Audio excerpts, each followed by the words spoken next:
À toutes et à tous, merci de votre présence ce matin au sein des ABS Learning Series et notamment au sein du parcours marketing dont nous allons traiter aujourd'hui le cinquième volet sur une série de 6 qui se conclura donc mercredi prochain ou un peu plus tard, dans 9 jours, sur le thème de l'éthique dans les politiques business et marketing.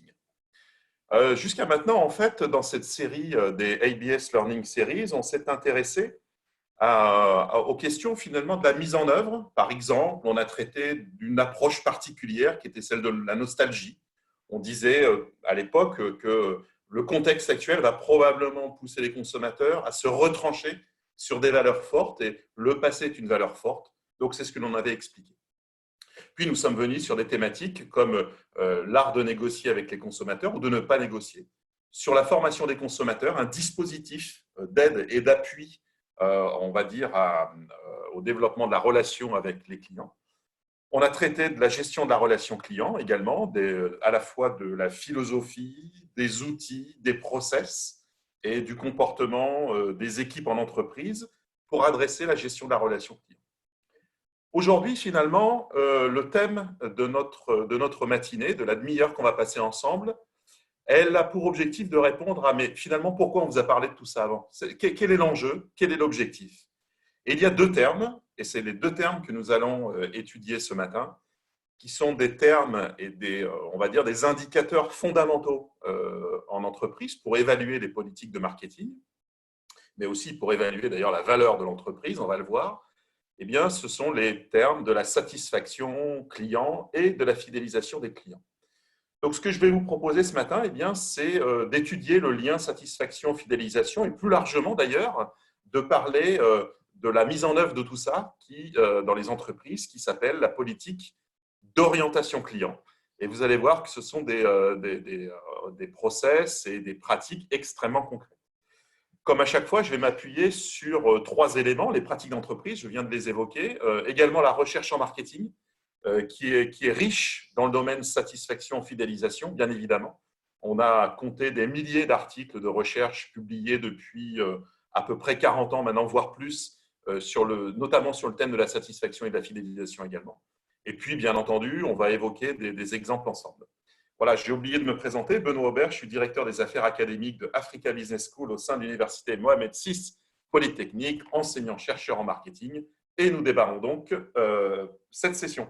Je voudrais au préalable vous indiquer deux ouvrages. Je vais le faire tout de suite, j'en indiquerai un troisième un petit peu plus tard. Alors, vous retrouverez ces références dans le mail de synthèse que nous vous enverrons. Et puis également, vous pourrez revoir la vidéo un peu plus tard si vous le souhaitez. Un ouvrage Mesurer et développer la satisfaction client.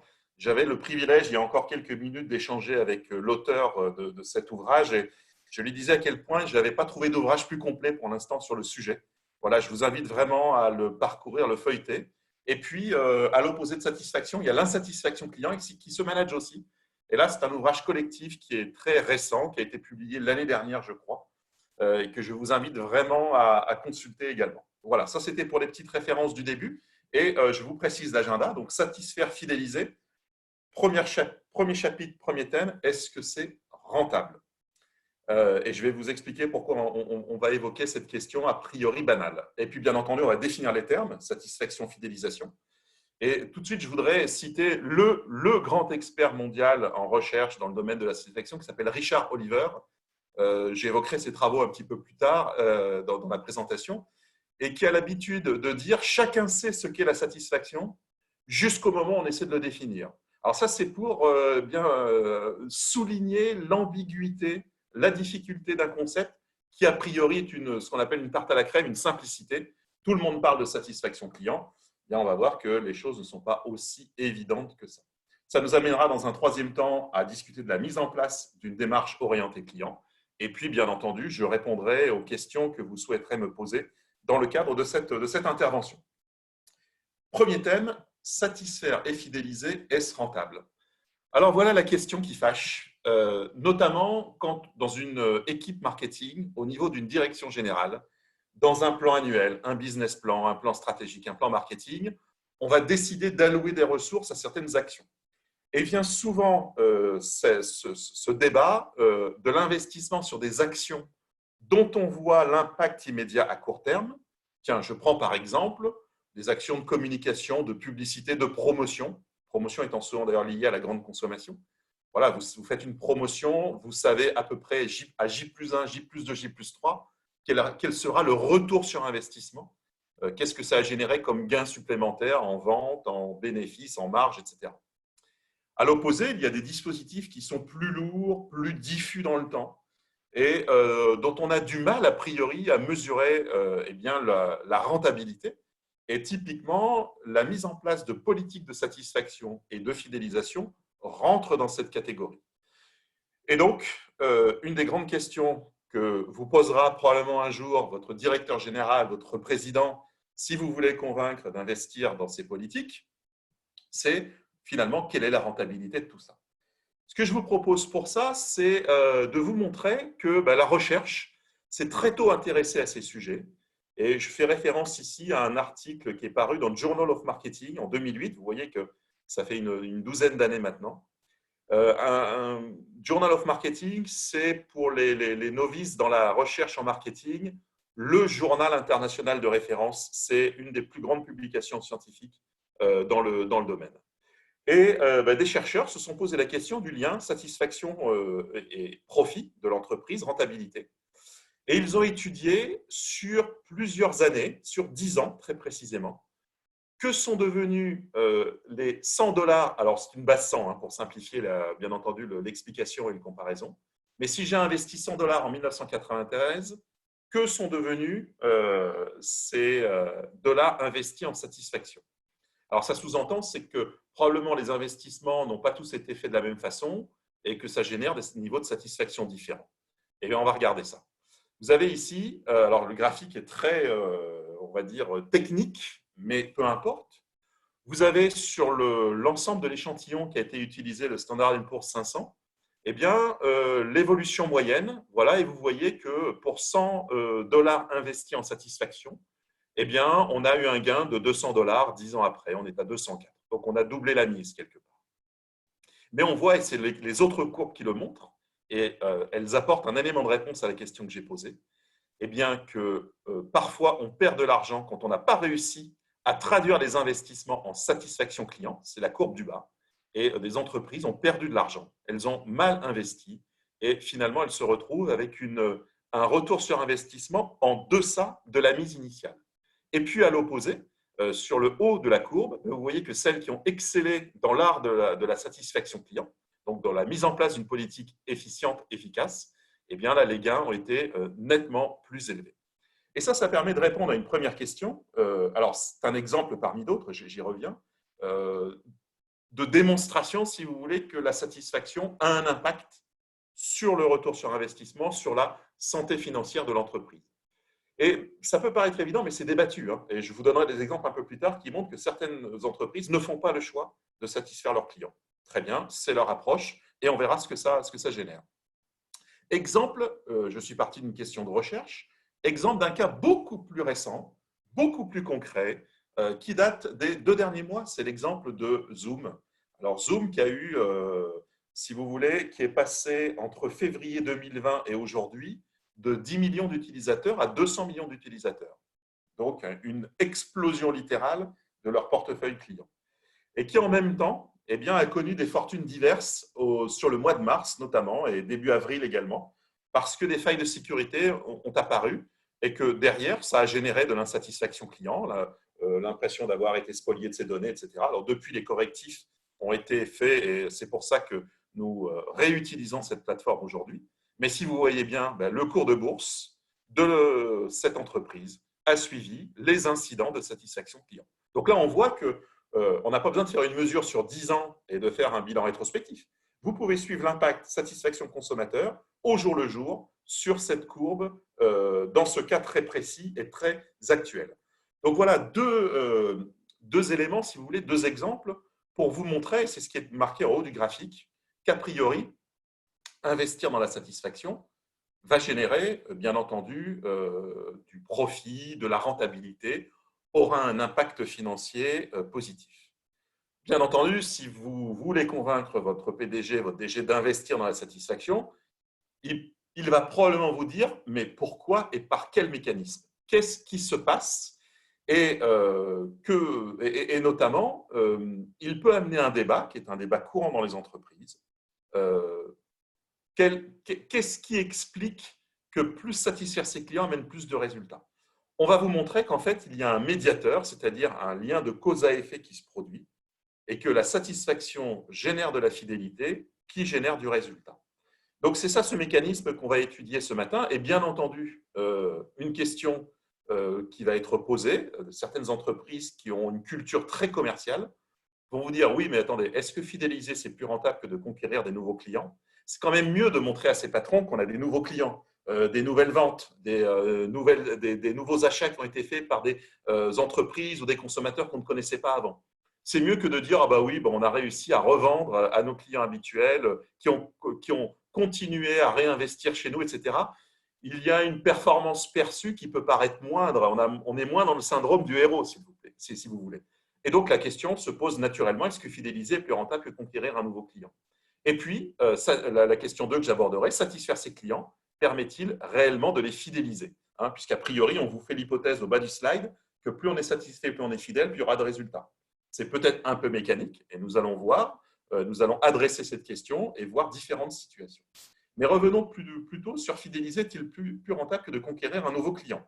En d'autres termes, faut-il se mettre plutôt dans une politique relationnelle que dans une politique d'acquisition de clientèle? Alors ici, je vais vous donner deux exemples. Le premier qui est ici, c'est une étude qui a été faite dans le domaine des cartes de fidélité et qui, sur différents secteurs d'activité. Et on voyait que gagner 5% de fidélité eh bien, génère 28% de résultats en plus dans les chaînes de services automobiles, 35% dans les logiciels, jusqu'à 125% dans le domaine des cartes de crédit. Ce que je vous propose, c'est de ne pas retenir les chiffres en tant que tels, qui sont valables à un moment donné, dans une situation donnée, peu importe. C'est de retenir qu'effectivement, un gain de fidélisation des clients va générer du résultat en plus. Et c'est là un point qui est important et probablement générer plus de résultats qu'un gain de nouveaux clients. D'ailleurs, si on essaie d'étudier la deuxième question, finalement, mon degré de fidélité par rapport à mon degré de satisfaction, comment il s'opère?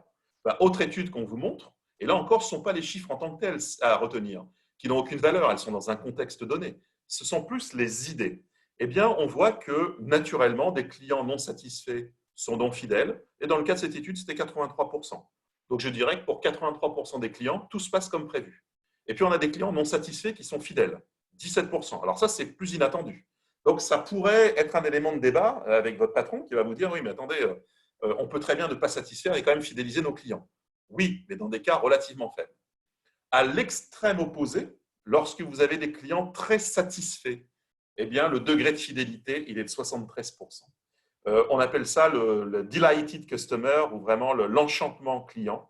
Ça peut être une politique, une stratégie particulière qui va avoir un impact fort en termes d'investissement relationnel notamment, mais qui génère de la fidélité.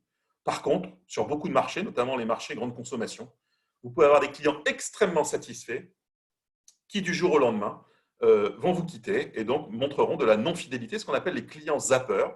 Ça existe en B2C comme en B2B, comme dans le marketing des services. Et dans cette étude, ils étaient 27%. Et puis, plus problématique, c'est ce qu'on appelle le ventre mou au milieu, des clients qui sont satisfaits.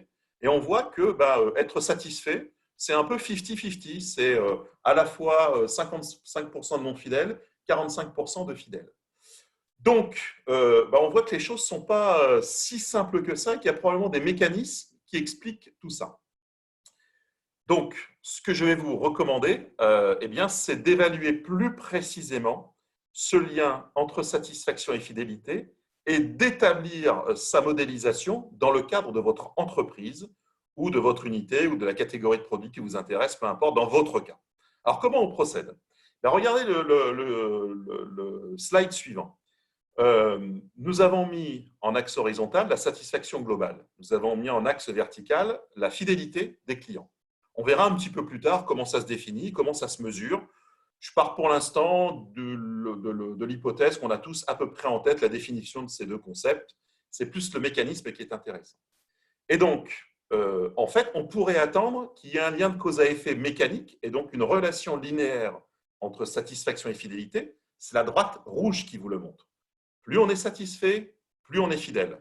On a bien vu dans le slide précédent, que je vous reprojette rapidement, que ce n'est pas vrai. Ce n'est pas toujours le cas, même si la tendance semble être celle-là. Il peut y avoir d'autres modèles, et on n'en met que deux dans cet exemple. La courbe bleue, par exemple, où on voit que faire passer les clients d'insatisfait à satisfait ne va générer que peu de fidélité supplémentaire, que par contre, les faire passer de satisfait à enchanté va les faire vraiment monter en fidélité. Donc, toute la question qui se pose du point de vue opérationnel, eh bien, c'est comment on pilote l'évolution de la satisfaction d'un statut simple client satisfait, je dirais, au statut de client enchanté, vraiment, je serais tenté de dire accro de vos produits ou de la marque. Dans le dernier exemple, qui est la courbe noire, eh bien, on voit que passer de insatisfait à satisfait va générer beaucoup de fidélité. Et par contre, entre satisfait et enchanté, vous allez pouvoir investir énormément dans des politiques relationnelles, dans l'évolution de vos produits, dans la prise en compte des remarques clients, etc., pour passer de satisfait à enchanté. Et finalement, vous gagnerez peu en fidélité. Courbe noire qui a des marchés matures, courbe bleue qui a plutôt des marchés émergents. Et bien entendu, là encore, ne retenez surtout pas qu'il n'y a que 3 modèles. Ce que nous vous invitons à faire, c'est sur la base des études que vous faites éventuellement pour mesurer la satisfaction de vos clients ou leur fidélité, eh bien, c'est d'établir votre propre loyalty model. Peut-être que la courbe dans votre entreprise a une forme d'escalier. Il y a des paliers qu'on franchit. Voilà. Peut avoir une tendance inversée, peu importe, on ne sait pas. Mais en tout cas, si vous voulez estimer le lien satisfaction-fidélisation, eh bien, il faut aller sur ce type de démarche et sur ce type de mesures et ensuite d'analyse statistique, généralement, du lien satisfaction-fidélité et de voir quel est le modèle mathématique qui s'applique. On est sur la courbe rouge sur un modèle de régression linéaire qui n'est probablement pas celui de votre entreprise. Alors, pourquoi je vous ai dit tout ça? On est parti du constat qui est de dire, bon, visiblement, si vous augmentez la satisfaction, vous augmentez le résultat de l'entreprise.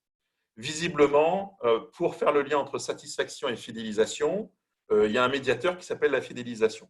Visiblement, fidéliser, ça rapporte plus que d'acquérir des nouveaux clients. Et évidemment, le lien entre satisfaction et fidélisation, lui, n'est pas aussi évident que ça. Et on voit qu'il y a un loyalty model à construire pour votre entreprise qui va dépendre de votre secteur, de la maturité des produits, de la maturité des clients, etc., etc. Mais je serais tenté de dire que je fais des abus de langage depuis le début, puisque je vous donne des grands principes et je vous donne des résultats d'études ou de recherches en marketing, je vous donne des exemples, sans avoir au préalable défini les termes. Et il y a là quelque part une erreur volontaire de ma part. Et je vais vous inviter maintenant à comprendre plus précisément ce que c'est que la satisfaction, partager avec vous des définitions et également celle de la fidélisation. Alors, la satisfaction, comme je vous l'ai dit au début, on compte aujourd'hui des milliers de recherches, de papiers qui ont été publiés, il y a des livres blancs, il y a des entreprises spécialisées dans la mesure, des cabinets d'études, etc. La data que l'on peut tirer des sites web, ça peut aussi nous permettre d'évaluer la satisfaction. OK, mais maintenant, concrètement, c'est quoi? C'est le mécanisme vu du côté du consommateur, de l'individu, que ce soit en milieu industriel ou en milieu B2C, quel est le principe? Ce principe, il a été, et c'est celui qu'on va retenir, qui est le plus communément admis, de construction de la satisfaction. Eh bien, la satisfaction, tout d'abord, et c'est donc Oliver qui nous rappelle ça, qui l'a défini, et je le rappelle, c'est un jugement fait par un consommateur à l'issue d'une consommation. Alors, j'insiste beaucoup parce que moi, j'ai vu, par exemple, des questionnaires de satisfaction où la première question, c'était quelle est, selon vous, la qualité de nos produits? Je suis désolé, mais si vous mesurez la qualité, vous ne mesurez pas la satisfaction.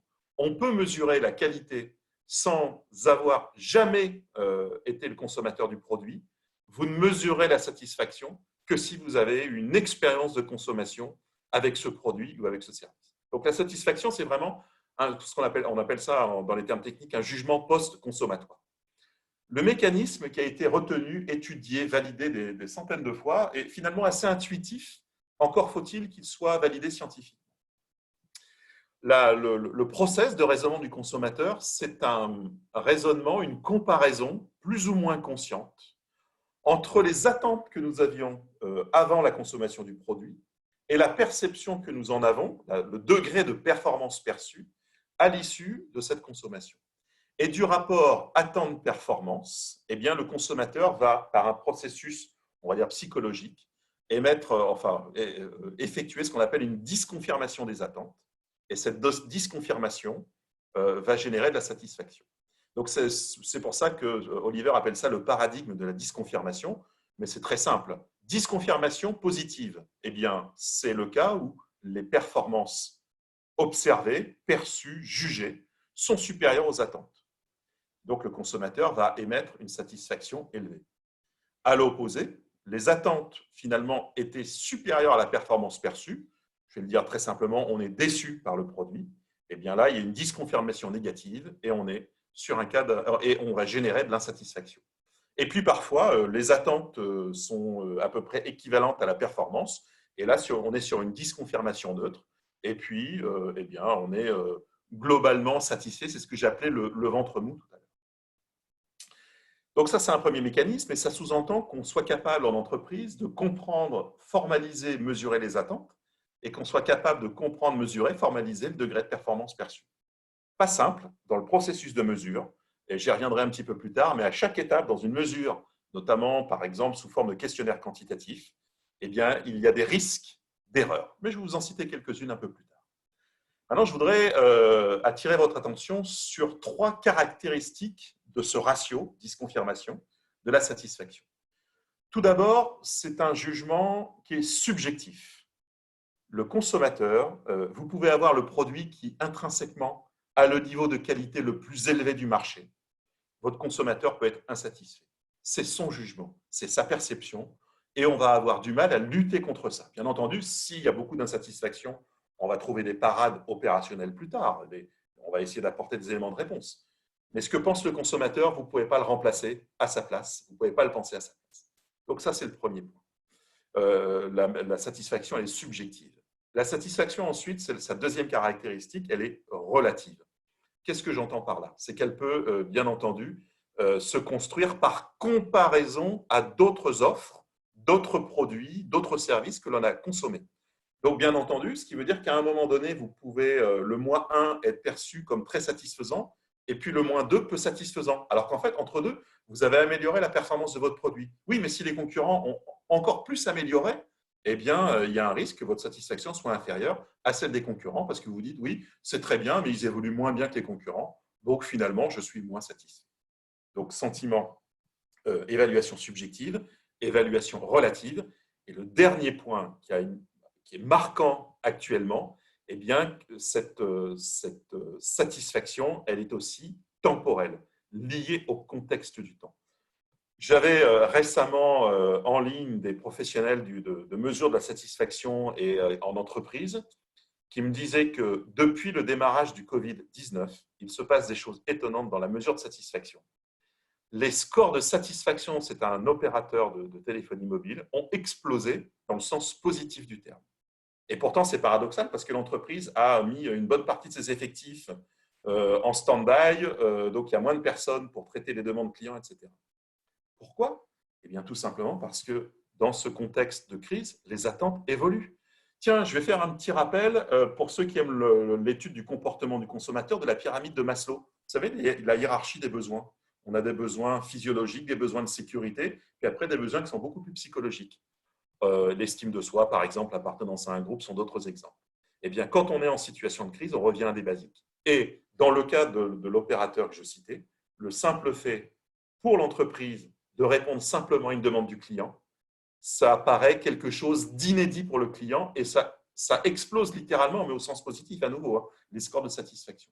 À l'opposé, si on n'est pas capable de répondre à la demande, alors c'est une catastrophe parce qu'il y a un sentiment d'urgence, un sentiment de panique, un sentiment de blocage, tout un tas de sentiments qu'on voit actuellement dans les baromètres sociologiques, à nouveau liés à cette crise. Donc, vous voyez que le concept de satisfaction, il n'est pas forcément très simple à mesurer.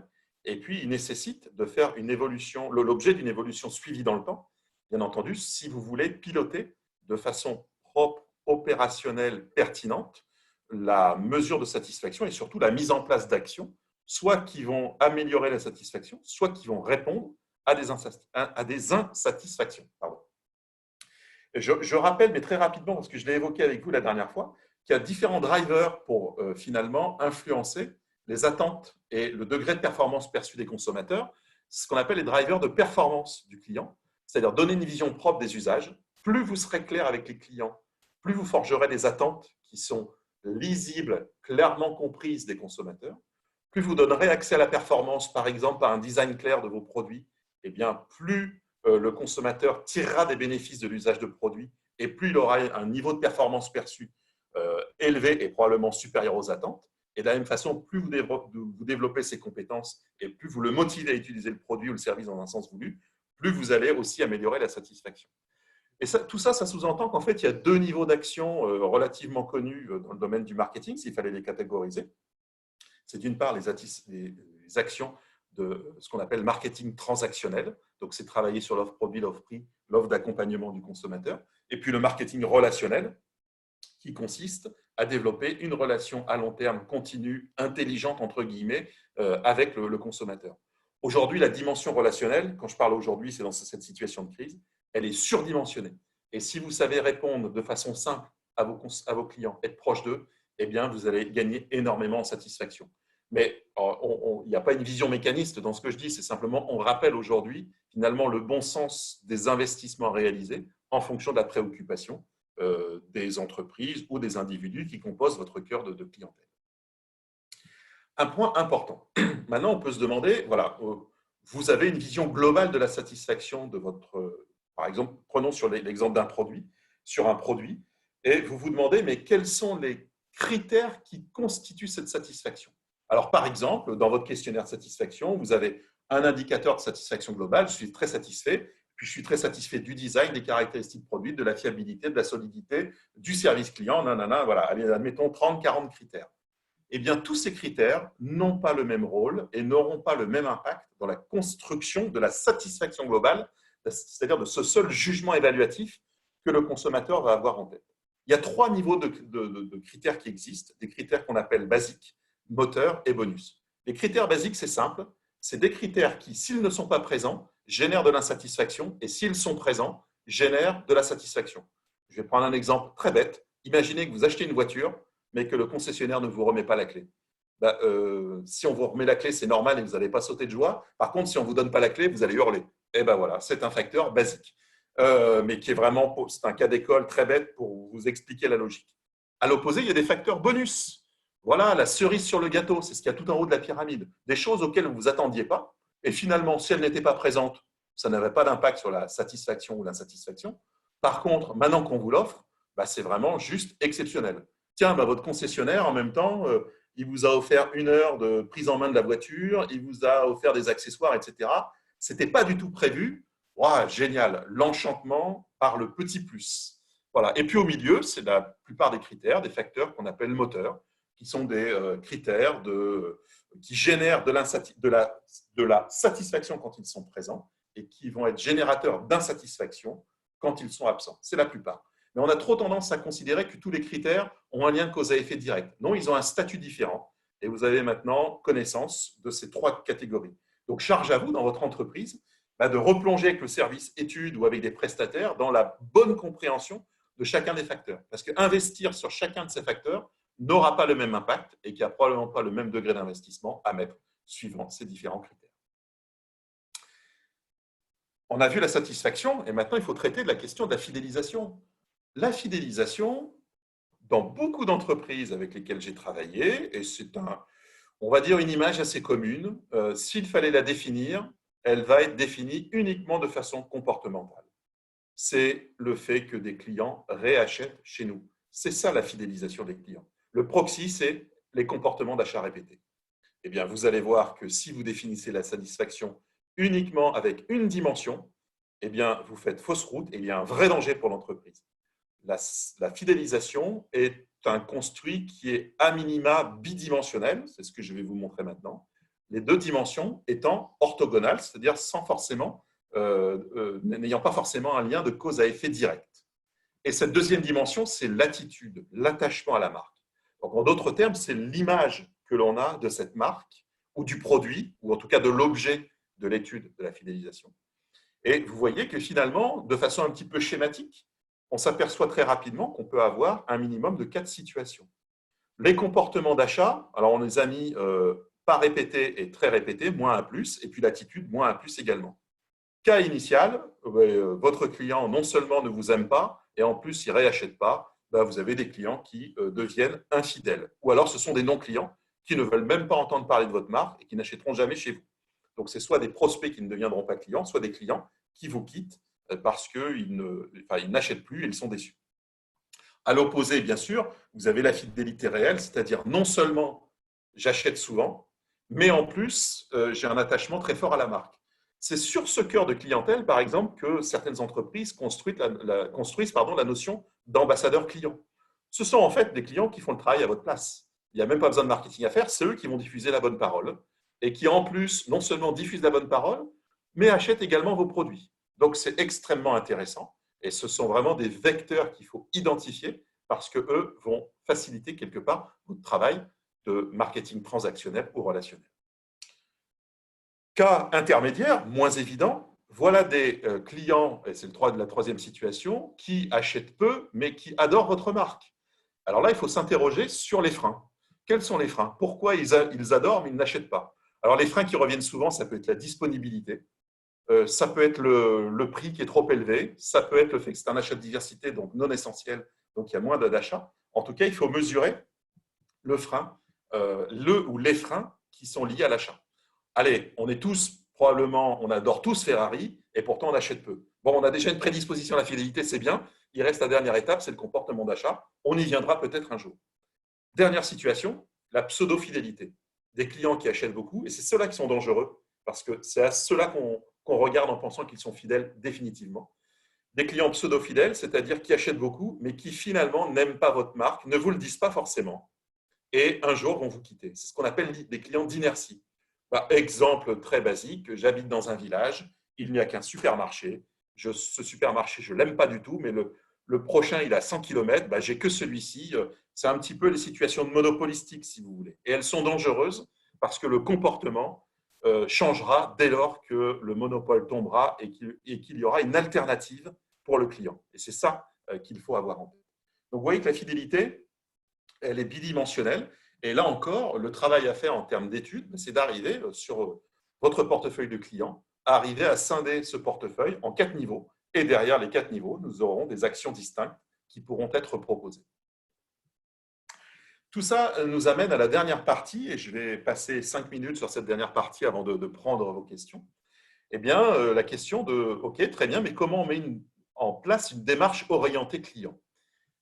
Une démarche orientée client, c'est une démarche dans laquelle les questions, les notions de satisfaction et de fidélisation seront très fortement prises en charge, en compte.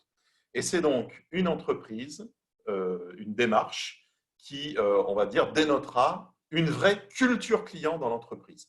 Je connais des tonnes d'entreprises, sincèrement, qui disent qu'ils ont une culture client et en fait, il n'y a pas de mesure de satisfaction, ils ne traitent pas les plaintes. Voilà, il y a tout un tas de mécanismes qui montrent qu'il n'y a pas de culture client. On montre un exemple récent d'une chaîne de stations-service en Europe qui, sur son site web, met le client au cœur de ses priorités.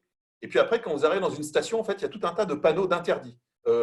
Après 19 heures, vous ne pouvez pas prendre de l'essence avant d'avoir payé. Vous ne pouvez pas faire ceci, vous ne pouvez pas faire cela. On ne prend pas la carte bleue. Et en fait, on se dit, waouh, ils annoncent une culture client et en fait, les actes démontre le contraire, donc problématique. Donc effectivement, avoir une culture client dans l'entreprise, eh bien, c'est une culture qui est vraiment, la culture, pardon, on entend un ensemble de croyances et de valeurs partagées portées vers la fidélisation et l'attention portée au client, et donc la satisfaction et cette fidélisation du client. Alors, il y a 2 exemples contradictoires que moi j'aime bien. Il y a le premier de cette entreprise qui a créé une mécanique, une routine qui vraiment impose à ses équipes de dire systématiquement bonjour au client dès lors qu'un client s'adresse à lui, qui rentre dans le magasin. Voilà, ça fait partie des petits plus qui, ce n'est pas ce qui est fondamental, mais qui indique une culture client.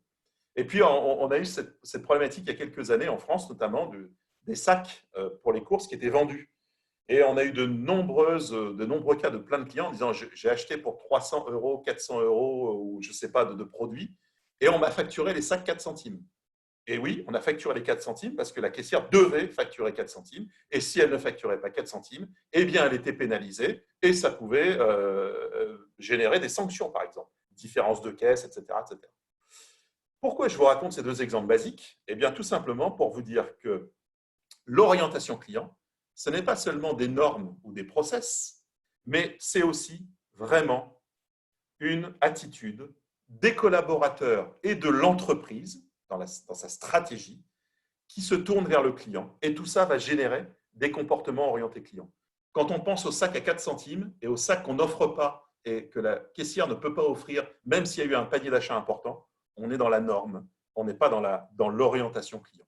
Et donc, bien entendu, il faut d'abord définir la culture client, l'orientation, savoir la mesurer, faire un diagnostic de ce qu'est notre entreprise aujourd'hui dans sa capacité à aborder la relation client. Et puis derrière, créer des process et des normes qui répondent à cette culture. Mais et également, faire changer les normes qui ne répondraient pas à cette culture. Je pense que dans le cas de la caissière, aller sur une orientation client, c'est peut-être de dire, chère caissière, on vous laisse la marge de liberté de décider si oui ou non, à un moment donné, vous pouvez offrir un sac. Vous vous rendez compte, en plus, en termes d'autonomie, ça peut être intéressant sur le poste de travail. Des chercheurs se sont intéressés finalement aux dimensions de la culture client. Et donc, ils sont réunis autour d'une thématique qui s'appelle le Customer Orientation Score. Ils ont fait une synthèse de 50 articles référents dans le monde. Ils ont testé 165 indicateurs. Ils en ont gardé 80. Et aujourd'hui, eh bien, ils mesurent le degré d'orientation le client ou le degré de culture client des entreprises. Ce Customer Orientation Score, il a aujourd'hui 120 entreprises et 40 000 individus qui ont été interrogés. Donc, il y a une base de données relativement solide. La façon dont il mesure la culture client, c'est intéressant parce que ça résume finalement les dimensions auxquelles vous pouvez vous aussi réfléchir dans votre entreprise. Première dimension, c'est est-ce qu'il y a une impulsion stratégique? C'est-à-dire, est-ce que la culture client, elle existe au niveau du management, du top management, des managers et au niveau corporate? Est-ce qu'il y a un guide de la culture client? Est-ce qu'il y a des process? Est-ce qu'il y a une rémunération, entre guillemets, d'une bonne culture client? Deuxième point, c'est une stratégie capital client. Est-ce qu'on est plus dans l'orientation fidélisation-rétention ou dans l'orientation acquisition des nouveaux consommateurs? Moi, je suis intervenu, par exemple, dans une entreprise où, en fait, c'est le directeur de la qualité qui nous a fait intervenir. Il était extrêmement inquiet parce que l'entreprise voyait son chiffre d'affaires progresser, mais perdait tous ses gros clients. Il y avait vraiment une sorte de paradoxe. Le chiffre d'affaires augmentait et les gros clients quittaient l'entreprise insatisfaits. Tout simplement parce que c'était très très clair, il y avait une culture commerciale et toute la rémunération, les KPI des personnels étaient basés sur l'acquisition client, en aucun cas sur la qualité du service, ni sur la fidélisation, ni sur la satisfaction. Alors depuis, ça a été revu, mais c'était l'objet de nombreux débats et ce n'est pas aussi simple de faire changer 30 ans de culture d'une entreprise qui a bien marché pendant 30 ans, mais qui ne marche plus à un moment donné et qui doit se réorienter. Alors voilà, est-ce qu'il y a également dans les KPIs, des KPIs liés à la prise en compte du client dans l'entreprise? Donc ça, c'est la première dimension. Et donc, ils utilisent un questionnaire avec tout un tas de questions liées à ces trois dimensions. La deuxième dimension, c'est est-ce qu'il y a une vraie connexion au client? Est-ce qu'on collecte des informations sur les clients? Satisfaction, par exemple, on en parlait, la fidélisation, l'image, l'attachement à la marque, etc. Est-ce qu'on analyse vraiment ces informations dans la perspective d'améliorer la politique de relation client? Est-ce qu'on dissémine ces informations aux collaborateurs? Est-ce qu'il y a par exemple des dashboards satisfaction client? Est-ce qu'ils sont partagés? Est-ce qu'ils sont lus? Comment on procède? Est-ce qu'on traite les réclamations clients? Ah, ça, c'est un très, très grand sujet dans la littérature en fidélisation, satisfaction, le traitement des réclamations clients. Non seulement, comme vous le savez, il y a un adage qui dit qu'un client insatisfait en parle 10 fois plus qu'un client satisfait. Donc, il vaut mieux déjà arriver à stopper l'insatisfaction. Mais on va même plus loin. On dit qu'il faut savoir générer, capter l'expression de la plainte par les clients. Moi, je suis intervenu dans une très grosse entreprise industrielle qui fabrique du matériel de transport, qui a des clients mondiaux. et on a formé tous les ingénieurs à l'aptitude à collecter la réclamation client. Et bien entendu, il y avait eu un changement très fort de stratégie d'entreprise qui disait il ne faut pas avoir honte, comme toute entreprise, nous pouvons avoir des problèmes, ça peut arriver. Et mieux vaut le savoir, et mieux vaut faire en sorte que nos clients nous le disent, plutôt qu'ils ne nous le cachent et quittent l'entreprise. Donc, il y a eu des KPIs aussi qui ont été mis sur la capture, le traitement des plaintes, en considérant que c'est normal et qu'il n'y a pas de problème, ça fait partie de la vie d'entreprise. Alors qu'avant, on avait plutôt tendance à mettre la poussière sous le tapis et surtout ne rien dire à personne, trop dangereux. Et puis, est-ce qu'effectivement, toujours, on mesure les réactions aux attentes des clients? Donc, est-ce qu'il y a une politique de marketing relationnel? Dernière dimension, l'autonomie et la responsabilisation. Est-ce qu'il y a vraiment une réactivité au quotidien corporate et individuelle des équipes par rapport à des demandes, des problématiques clients? Est-ce qu'on est dans la proactivité pour mieux comprendre et anticiper les facteurs de satisfaction, de fidélisation des clients? Est-ce que nos ventes sont orientées besoins clients? C'était un grand débat, par exemple, dans la distribution de produits électroniques à une époque, parce qu'en fait, les vendeurs avaient plus tendance à vendre des produits sur lesquels ils faisaient de la marge que des produits qui répondaient aux besoins des clients. Et donc, ça générait de l'insatisfaction, ça générait tout un tas de problématiques. Donc, est-ce que l'entreprise, elle s'est mise dans ce dispositif? Et puis, est-ce qu'il y a un relationnel qui est basé sur la qualité de la relation, plus que sur la quantité ou, on va dire, la prise d'opportunité de chaque relation pour essayer de vendre un nouveau produit ou de fourguer, entre guillemets, le service en plus? Voilà ce que c'est que les dimensions de la culture client et voilà ce que c'est que l'orientation client. J'en ai terminé, moi, avec mon exposé et je vais prendre avec plaisir les questions que vous pourriez avoir dans les quelques minutes qui me restent. Si je n'avais pas la possibilité de répondre à toutes les questions, eh bien, je prendrai, bien entendu, le temps d'y répondre par écrit par la suite. Alors, première question, a-t-on pu mesurer comment les réseaux sociaux ont amplifié et accéléré le retour sur les actions satisfaction client? Oui, on peut le mesurer. D'ailleurs, il y a de nombreuses études dans le domaine. En fait, la grande différence, c'est que la satisfaction, elle est daily, quoi, ou elle peut être éventuellement calculée minute par minute. Donc ça, c'est le premier point. Donc, il y a plus de réactivité, plus d'immédiateté, de temporalité. Par contre, à l'opposé, il faut faire attention à un effet qui est un effet on va dire, d'étouffement des clients où dès qu'on clique sur un bouton, immédiatement, est-ce que vous avez été satisfait du bouton sur lequel vous venez de cliquer? Enfin, il faut savoir aussi doser pour éviter le too much, parce qu'à un moment donné, c'est bien d'essayer de comprendre ce que pensent nos clients, mais si on leur pose la question à chaque minute, je pense qu'ils vont faire une déprime et de différentes recherches et études ont montré ça. Deuxième question, le loyalty model peut-il changer brusquement dans le temps à cause d'un nouveau modèle disruptif dans l'entreprise? Oui, et c'est pour ça qu'il est important de mesurer la satisfaction de façon très régulière. On peut faire le pari, d'ailleurs on pourrait faire l'expérience avec vous, que depuis 3 mois, votre loyalty model a changé parce que les attentes, le degré de satisfaction, la nature de la relation de l'entreprise avec ses clients a changé. On est revenu à des choses, à des temps où les clients ont des attentes beaucoup plus simples, reviennent sur des basiques. Et donc, probablement, le loyalty model change. Et donc, il faut le remettre à jour, pas en permanence, mais à intervalles réguliers. Pour des entreprises bien équipées en services études, on peut le faire tous les 15 jours et tous les mois. Et pour d'autres, eh bien, ça sera peut-être par trimestre. Comment déterminer les meilleurs outils à intégrer au système de fidélisation des clients? Les meilleurs outils, ce sont ceux d'une part qui répondent à la culture que vous voulez mettre en place, et puis à ceux qui répondent aux attentes des clients. Donc, le plus simple, c'est, et j'ai oublié de le mentionner d'ailleurs de façon claire, lorsque j'ai présenté les 3 dimensions de la culture client, il y a toujours une première phase de diagnostic qu'il faut prendre en compte, de façon à faire le point en interne et en externe sur finalement ce qui drive la fidélisation des clients. Dernière question que je vais prendre pour vous ce matin, comment gérer ce schéma de causalité via la fiabilisation des clients pour une entreprise qui fournit des prestations que le client ne sollicite pas plusieurs fois ou même une seule fois? Bien, ça sous-entend que les mesures vont s'espacer dans le temps, mais ça sous-entend aussi que même si votre client n'est client qu'une fois, n'oubliez jamais qu'il peut être prescripteur positif comme négatif, et donc qu'il a un pouvoir de diffusion d'image ou de réputation de votre entreprise et que donc il faut garder le lien avec ce client dans le but de maîtriser ça et également de le fidéliser.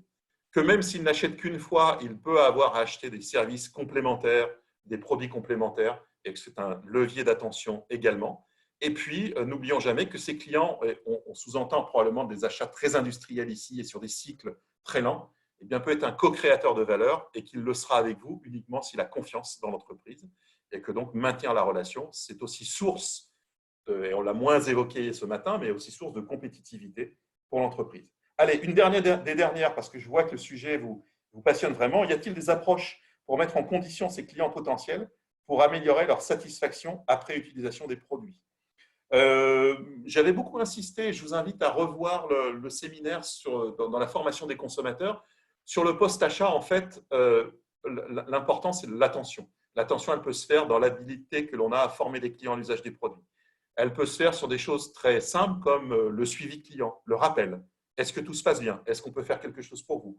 Est-ce que quelque chose vous a insatisfait? C'est une question à laquelle on peut répondre. En d'autres termes, en post-achat, on est souvent, surtout, dans une politique qui va être relationnelle. Voilà, j'en ai terminé pour cette présentation du lien satisfaction-fidélisation et plus largement de la culture client. J'espère d'une part que ce séminaire vous a intéressé, qu'il est source de réflexion pour vous au sein de vos équipes ou de vos entreprises. J'en profite puisque c'était ma dernière intervention, la prochaine étant faite par mon collègue Ruud Cronenbourg le 15 mai sur le terme de l'éthique dans le marketing. Je voulais vous remercier d'avoir assisté à ces séminaires de marketing et remercier l'équipe, Rita en particulier, Samir également pour la qualité des slides qui nous aident à produire. Voilà, et puis je vous souhaite à toutes et à tous une bonne journée.